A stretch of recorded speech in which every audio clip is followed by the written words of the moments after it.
नमस्कार बालमित्रांनो, मी मेघना काळे माझ्या यूट्यूब चॅनलमध्ये आपणा सर्वांचं स्वागत करते। आज आपण शिकणार आहोत डायरेक्ट अँड इन्व्हर्स प्रपोर्शन मधला पुढचा भाग पार्टनरशिप। याआधी तुम्ही डायरेक्ट आणि इन्व्हर्स प्रपोर्शन बघितलेलं।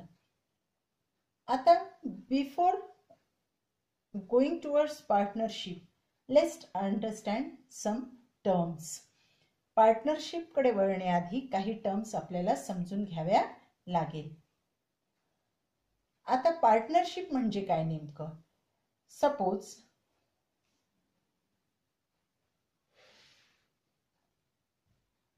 when starting a business enterprise, money is required for an office, raw materials, etc.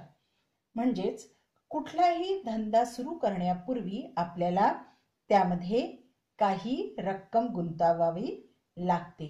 Amount invested in a business enterprise is called capital. जी amount आपण धंद्यामध्ये गुंतवतो त्यालाच कॅपिटल म्हणतात। आता कॅपिटल गुंतवल्यानंतर कसं होतं कधी कधी की एखाद्याला एखादा धंदा सुरू करायचा असतो पण त्याच्याकडे पूर्ण पैसे नसतात। सपोज मला एक बिझनेस सुरू करायचा आहे आणि त्याकरता कॅपिटल हवं आहे 4 lakh rupees. 4 lakh is required for my business enterprise, but I have only 1 lakh. I have only 1 lakh rupees. समजा माझ्याकडे 1 लाख आहे, मग मी काय करणार की हे पैसे कुणाला तरी उसने मागणार किंवा कुणाला तरी मी माझा पार्टनर बनवणार। म्हणजेच सपोज मी माझ्या एखाद्या मैत्रिणीला पार्टनर बनवलं आणि तिने मला उरलेले 3 लाख रुपये दिले। आता या धंद्यामध्ये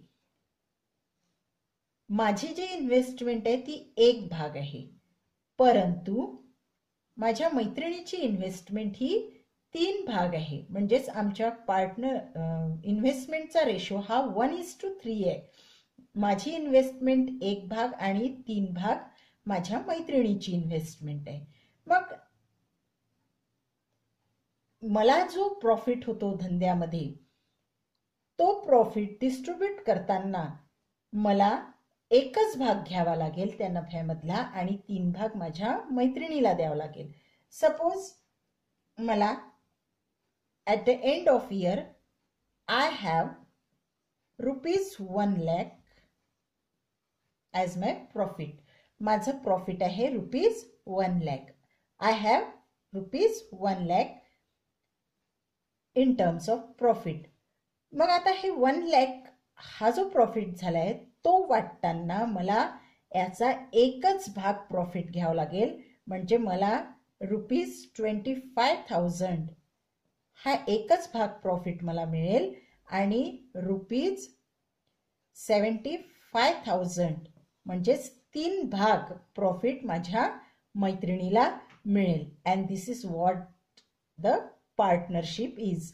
यालाच आपण पार्टनरशिप म्हणतो। पार्टनरशिप मध्ये किंवा एखादा धंदा सुरू करताना the amount investment in business enterprise is called capital. एखादा धंदा सुरू करताना आपल्याला काही कॅपिटल गुंतवावी लागते आणि माझ्याकडे जर पुरेशी कॅपिटल नसेल तर मी कोणाला तरी त्यामध्ये भागीदार करेल, त्यामध्ये पार्टनर करेल।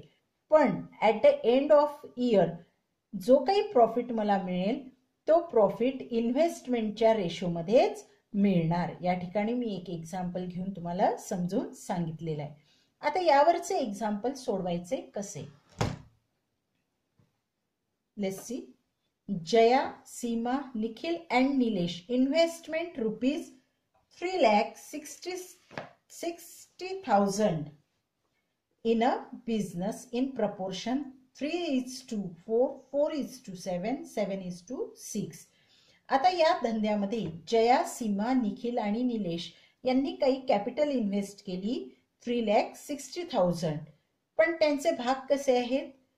3:4, 4:7 and 7:6 म्हणजे जयाची इन्व्हेस्टमेंट असणार आहे 3 भाग, सीमाची इन्व्हेस्टमेंट असणार आहे 4 भाग, निखिलची इन्व्हेस्टमेंट असणार आहे 7 भाग आणि निलेशची इन्व्हेस्टमेंट असणार आहे 6 भाग. याप्रमाणे त्यांनी या 3,60,000 मध्ये इन्व्हेस्टमेंट केली.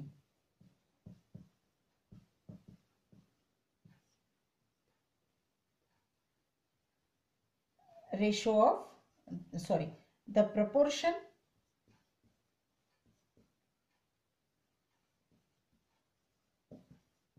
of investment given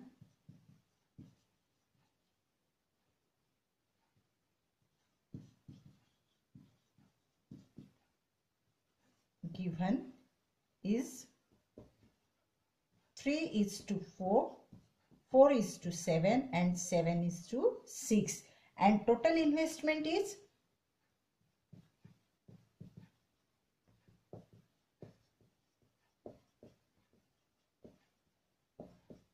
equal 3,60,000.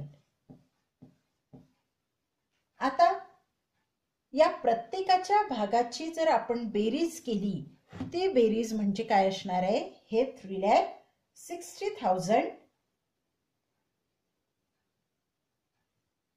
rupees. Let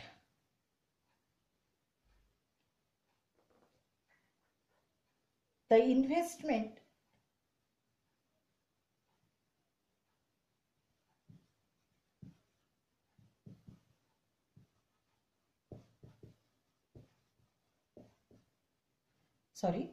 the share of investment, let the share of investment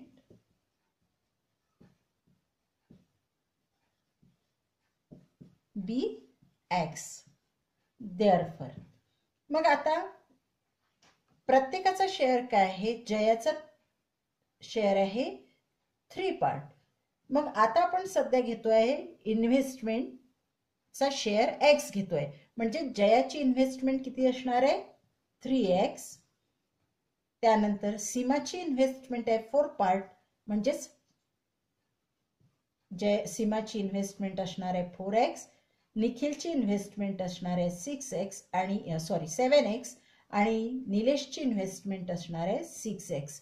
आता या सगळ्यांची टोटल इन्व्हेस्टमेंट दिलेली आहे 3,60,000.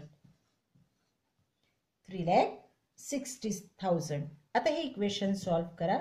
That is 20x is equals to 3,60,000. Therefore,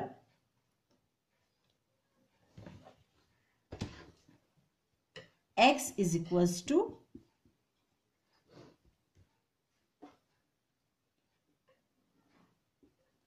3,60,000 upon 20. That is x is equals to 18,000.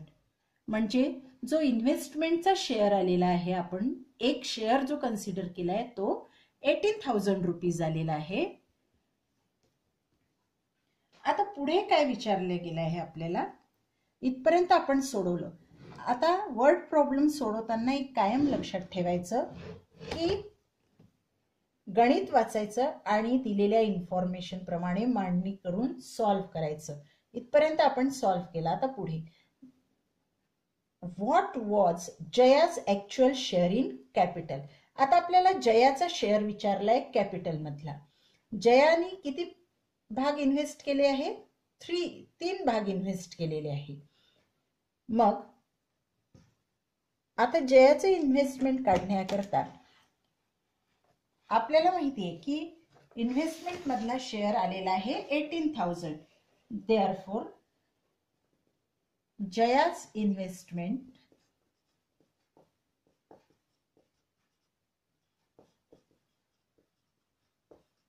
is equals to 3x, that is 3 into, आता x ची जी value आपण काढलेली आहे ती ठेवून द्या, that is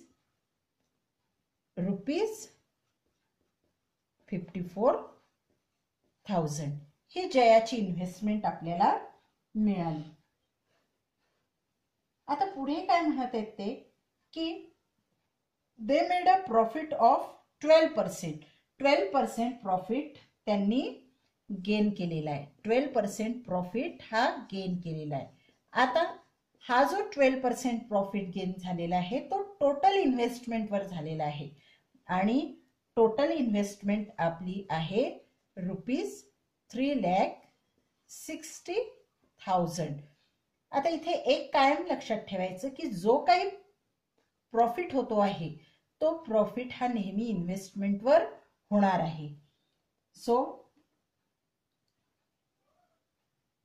therefore profit is equals to, आता ऍक्च्युअल प्रॉफिट आपण इन्व्हेस्टमेंटवरचा काढूया. 12/100 into 3,60,000 that is equals to 43,000 rupees, 43,200. आता 43,200 हा आपल्याला या टोटल इन्व्हेस्टमेंटवरचा प्रॉफिट मिळाला आहे. परंतु पुढे काय विचारलं जाते, how much profit did Nikhil made. आता आपल्याला फक्त निखिलचा प्रॉफिट काढायचा आहे. आता माहिती आहे आपल्याला की टोटल शेअर किती आहे, टोटल शेअर इन्व्हेस्टमेंटचे आहे 20x. आपण इथे सोडवलं, सॉल्व्ह केलं, प्रत्येकाच्या इन्व्हेस्टमेंटची बेरीज करून मिळवलेले हे इथे तुम्ही बघू शकता. आता टोटल शेअर 20x आहे, ज्यापैकी निखिलचे शेअर आहे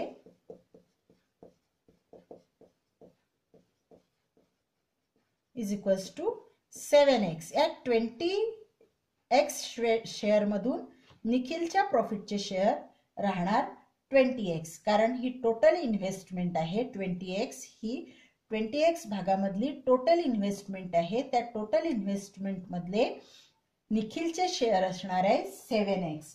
देअरफॉर निखिल्स प्रॉफिट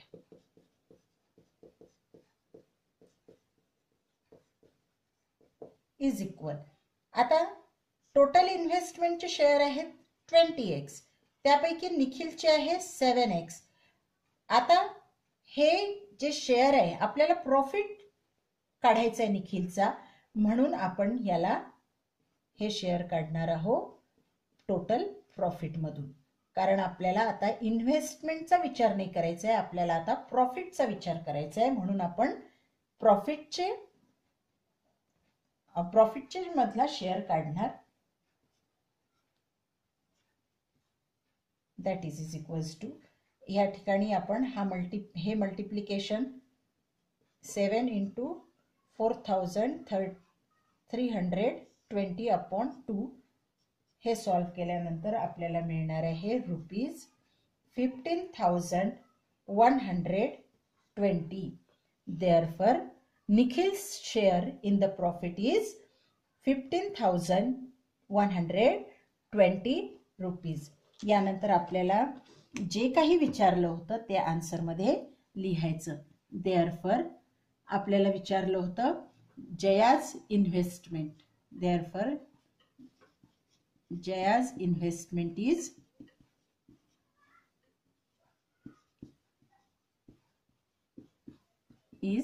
₹54,000, 54,000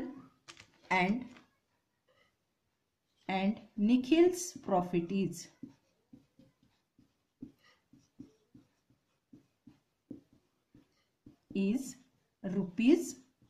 ₹15,120. याप्रमाणे आपल्याला शेवटी जे आन्सर विचारले आहे ते आन्सर व्यवस्थित शब्दामध्ये लिहायचं आहे. या ठिकाणी तुम्ही